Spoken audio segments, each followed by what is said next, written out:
मंडळी, नाशिकला देवभूमी म्हटलं जातं, पण यासोबतच नाशिकची दुसरी ओळख म्हणजे एकेकाळी हे विकासाचं एक आदर्श मॉडेल होतं, तेही राज ठाकरेंच्या मनसेचं. मनसेचा हा एकेकाळी राजकीय बालेकिल्ला होता, पण मोदी लाटेत हा बालेकिल्ला राज ठाकरेंच्या हातून वाहून गेला. नाशिक बद्दल बोलायचं कारण म्हणजे सध्या इथली परिस्थिती काय आलबेल नाही आहे. कुंभमेळ्याच्या पार्श्वभूमीवर एका बाजूला इथे भरमसाठ निधी येतोय, पण कट्टू दुसऱ्या बाजूला या शहरातल्या समस्या दिवसेंदिवस वाढतच चालल्यात. नाशिक मधल्या रस्त्यांच्या खड्ड्यांनी आतापर्यंत 5 जणांचा जीव घेतलाय. इथला स्मार्ट सिटी प्रकल्प नुसता कागदावर आहे, नियोजनाचा अभाव आहे.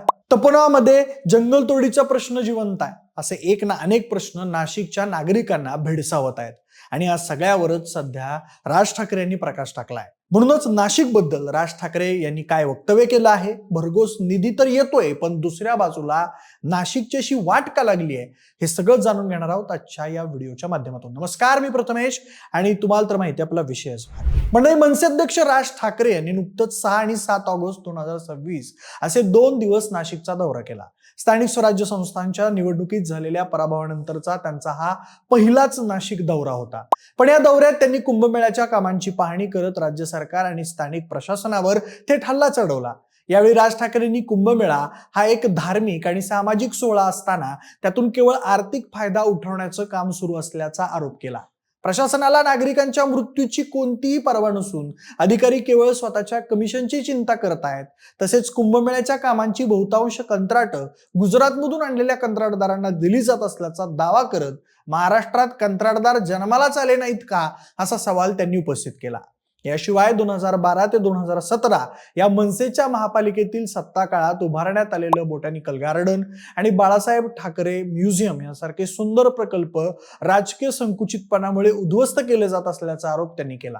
स्मार्ट सिटीची घोषणा केली होती, तिचं काय झालं? जर लोक सर्व दुरावस्था पाहूनही भाजपलाच मतदान करणार असतील तर आता भोगा, असं सुद्धा त्यांनी मतदारांना सुनावलं. तर बघा मंडळी, सुरुवातीला तर आपण कुंभमेळ्याच्या पार्श्वभूमीवर नाशिकमध्ये किती मोठ्या प्रमाणात निधी येतोय यावर एक नजर टाकूया. तर बघा, सिंहस्थ कुंभमेळा 2027च्या भव्य आयोजनासाठी केंद्र आणि राज्य सरकारनं संयुक्तपणे तब्बल 25,055 कोटी रुपयांचा सर्वसमावेशक विकास आराखडा मंजूर केला आहे. यातल्या प्राथमिक टप्प्यासाठी राज्य शासनानं तब्बल 7,410 कोटी रुपयांच्या पायाभूत प्रकल्पांना प्रशासकीय मान्यता दिली आहे. या निधीचा वापर हा शहराची वाहतूक यंत्रणा, जलनिस्तारण, विमानतळ विस्तार, रेल्वे सुविधा आणि धार्मिक स्थळांच्या पुनरुज्जीवनासाठी करण्यात येणार असल्याचं सांगितलंय. कामांचा वेग वाढवण्यासाठी राज्य वित्त विभागातर्फे पुरवणी मागण्यांद्वारे मंजूर झालेल्या 3,000 कोटी रुपयांपैकी 1,200 कोटी रुपयांचा हप्ता कुंभमेळा प्राधिकरणाला नुकताच देण्यात आलाय. यापूर्वी राज्य शासनाने ऑक्टोबर 2025 मध्ये 283 कोटी, डिसेंबर 2025 मध्ये 717 कोटी, फेब्रुवारी 2026 मध्ये 501 कोटी आणि मे 2026 मध्ये 396 कोटी असा एकूण 1,897 कोटी रुपयांचा निधी कुंभमेळा प्राधिकरणाला दिलेला होता. आता यामध्ये नाशिक महानगरपालिकेसाठी 3,016.20 कोटी रुपयांचा निधी हा एसटीपी प्लांट, मलनिस्सारण, रस्ते काँक्रिटीकरण, पूल, OFC केबल, CCTV आणि अग्निशमन या कामांसाठी मंजूर करण्यात आला. यासोबतच शहराला जोडणाऱ्या 10 प्रमुख राष्ट्रीय महामार्गांचं रुंदीकरण करण्यासाठी 2,458 कोटी रुपये, राज्य रस्ते विकास विभागाला शहरातील मुख्य जोड रस्ते आणि अंतर्गत काँक्रिटीकरण प्रकल्पासाठी 2,270 कोटी रुपये, नाशिक रोडसह परिसरातील 8 रेल्वे स्थानकांचा विस्तार आणि प्रवासी सुविधा सुधारण्यासाठी 1,476 कोटी, तपोवन परिसरातील 1,150 एकर जमिनीचं संपादन करण्यासाठी 1,000 कोटी, गोदावरी नदी पात्रातील नवीन घाट, बॅरेजेस आणि उपसा सिंचन योजनेसाठी 750 कोटी, नाशिक विमानतळाच्या नवीन टर्मिनल इमारत, धावपट्टी विस्तार आणि प्रवासी क्षमता वाढवण्यासाठी 640 कोटी, केंद्र सरकारकडून 50 वर्षांसाठी बिनव्याजी कर्ज स्वरूपात 16 प्रकल्प उभे करण्यासाठी 306 कोटी, रामकाल पथ प्रकल्पासाठी 99.14 कोटी इतका भरमसाठ निधी मंजूर करण्यात आलाय. आता ही निधीचे आकडे ऐकून तुम्हाला वाटेल आता काय नाशिकचा कायापालट झाला असेल, पण सत्य परिस्थिती असं नाहीये. ग्राउंड लेवलला परिस्थिती ही खूप वेगळी आहे. आता ती कशी, ते ऐका. तर बघा मंडळी, नाशिकला हजारो कोटी रुपयांचा निधी मंजूर झालेला असतानाही नाशिक शहर सध्या प्रचंड मोठ्या खड्डे, धूळ आणि अपघातांच्या चक्रात अडकलं आहे. निधीची उपलब्धता असूनही झालेल्या या दुरावस्थेमागे प्रशासकीय समन्वयाचा अभाव आणि घाणेरडं नियोजन हे मुख्य कारण आहे, असं इथले स्थानिक नागरिक सांगताहेत. शहरात रस्त्यांचं काँक्रिटीकरण करतानाच रस्त्याखाली ड्रेनेज, पाणी पुरवठा, महाराष्ट्र नॅचरल गॅस, BSNL, वीज आणि फायबर ऑप्टिक केबल्स अशा 8 ते 9 विविध युटिलिटीजची कामं एकाच वेळी सुरू करण्यात आली आहेत। यामुळे शहरातले जवळजवळ सर्वच प्रमुख रस्ते खोदून ठेवण्यात आलेत। मुख्य रस्ते बंद करताना पर्यायी मार्गांचं नियोजन करण्यात आलं नाहीये।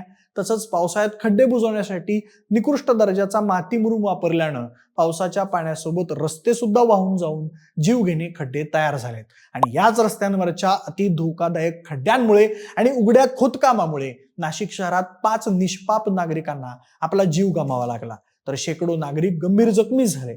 मोपेडवरून जाताना खड्ड्यामुळे झालेल्या अपघातात डोक्याला गंभीर दुखापत झाल्यानं दीपाली बेळे या 29 दिवस कोमात होत्या आणि अखेर उपचारादरम्यान त्यांचा मृत्यू झाला।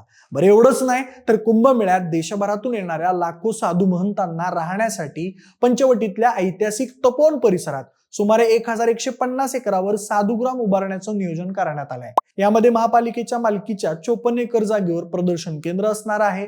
या ठिकाणी साधूंच्या सुविधांसाठी विकास कामं करताना 1800 ते 1825 जुनी झाडं तोडण्याचा प्रस्ताव महापालिका प्रशासनानं तयार केलाय। एवढंच नाही तर या व्यतिरिक्त तपोवन परिसरात नवीन मलनिस्सारण प्रक्रियांसाठी आणखी 300 ते 447 झाडं तोडण्याची प्रक्रिया प्रशासनानं सुरू केल्यामुळे हा वाद आणखीच चिघळला। वनस्पतीशास्त्र अभ्यासकांच्या मते तपोवनातल्या हरितपट्ट्यात 62हून अधिक विविध प्रजातींची झाडं आहेत। यामध्ये वड, पिंपळ, उंबर, बेल, कडुलिंब, चिंच, जांभूळ यांसारख्या देशी झाडांसोबतच रेन ट्री, पिचकारी आणि बॉटल ब्रश यांसारख्या विदेशी झाडांचा समावेश आहे। विशेष म्हणजे हे नैसर्गिक जंगल शहरासाठी फुफ्फुसांसारखं काम करत असून हजारो पक्षी, कीटक आणि सूक्ष्मजीवांच्या इकोसिस्टीमला ते जगवतंय। झाडांची पुनर्लागवड करणं सोपं असल्याचा दावा प्रशासनाकडून केला जात असला तरी भारतात पुनर्रोपणाचा यशाचा दर हा अतिशय कमी आहे। विशेषतः जुनी आणि शेंगावर्गीय झाडं मुळासकट उपटल्यानंतर नवीन वातावरणात ती तग धरू शकत नाहीत। वृक्षतोडीच्या प्रस्तावाविरुद्ध नाशिकमधील नागरिक, पर्यावरण प्रेमी आणि कलाकारांनी एकत्र येत तपोवन वाचवा ही मोहीम राबवली। अभिनेते सयाजी शिंदे, दिग्दर्शक सचिन गोस्वामी यांच्या नेतृत्वाखाली पर्यावरण प्रेमींनी झाडांना मिठ्या मारून वृक्ष आलिंगन आंदोलन छेडलेलं आपण पाहिलं। महापालिकेनं घेतलेल्या जनसुनावणीत नाशिककरांनी या प्रस्तावाला थेट विरोध दाखवला।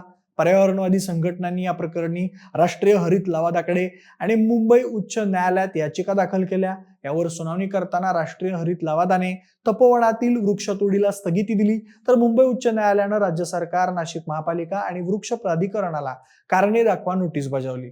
एकूणच नाशिक मधला स्मार्ट सिटी प्रकल्प हा केवळ कागदी दावा ठरला असून प्रत्यक्ष शहर राहण्यायोग्य उरलेलं नाही, अशी तीव्र भावना स्थानिक नागरिकांमध्ये आहे। कुंभमेळ्याच्या नावाखाली संपूर्ण शहराची दुरावस्था करून नागरिकांचे जीव धोक्यात घातले जात असल्याचा आरोप नागरिक, व्यापारी आणि दुचाकीस्वार सध्या करतायत। नाशिक शहरातल्या रस्त्यांची झालेली चाळण आणि खड्ड्यांमुळे गेलेले जीव यावरून सत्ताधारी महायुती सरकारमधलाच अंतर्गत राजकीय संघर्ष सुद्धा उघड झालाय। राष्ट्रवादी काँग्रेस अजित पवार गटाचे ज्येष्ठ नेते आणि कॅबिनेट मंत्री छगन भुजबळ यांनी नाशिकमधील परिस्थितीवरून स्वतःच्याच सरकारला आणि महापालिका प्रशासनाला उघडपणे धारेवर धरलं। खड्ड्यांमुळे 5 नागरिकांचा झालेला मृत्यू हा महापालिका आणि प्रशासनाच्या निष्काळजीपणाचाच परिणाम असल्याचा थेट आरोप त्यांनी केला। नाशिकची इतकी वाईट परिस्थिती यापूर्वी कधीही झाली नव्हती। कुंभमेळा नाशिककरांच्या मुळावर यायला नको अशा शब्दात संताप व्यक्त करत त्यांनी कुंभमेळा मंत्री गिरीश महाजन यांनी तात्काळ नाशिकमध्ये लक्ष घालावं असा इशारा दिला। पण मंडळी, विकास सर्वांनाच हवा असतो, पण तो शाश्वत असायला हवा। हजारो कोटींचा निधी येतोय, पण नियोजन शून्य कारभारामुळे जर निष्पाप लोकांचे बळी जात असतील आणि आपल्या निसर्गाचा, पर्यावरणाचा ऱ्हास होत असेल तर याला विकास म्हणता येणार नाही। कुंभमेळा हा आपल्या श्रद्धेचा आणि परंपरेचा विषय आहे। तो भ्रष्टाचाराचा आणि कमिशनखोरीचा अड्डा बनू नये याची काळजी आता खुद्द जनतेनेच घ्यायला हवी। नागरिकांनी आता केवळ बघ्याची भूमिका न घेता आपल्या हक्कांसाठी, सुरक्षिततेसाठी आणि आपल्या शहराच्या अस्तित्वासाठी प्रशासनाला जाब विचारण्याची वेळ आली आहे। कारण शहर तुमचं, आमचं आहे, कंत्राटदारांचं नाही। बाकी तुम्हाला या संपूर्ण परिस्थितीवर काय वाटतं? नाशिकच्या या दुर्दशेला जबाबदार कोण? तुमची मतं आम्हाला कमेंट बॉक्समध्ये नक्की सांगा। सोबतच आपल्या विशेष भारीच्या YouTube चॅनलला सबस्क्राईब करायला अजिबात विसरू नका। धन्यवाद।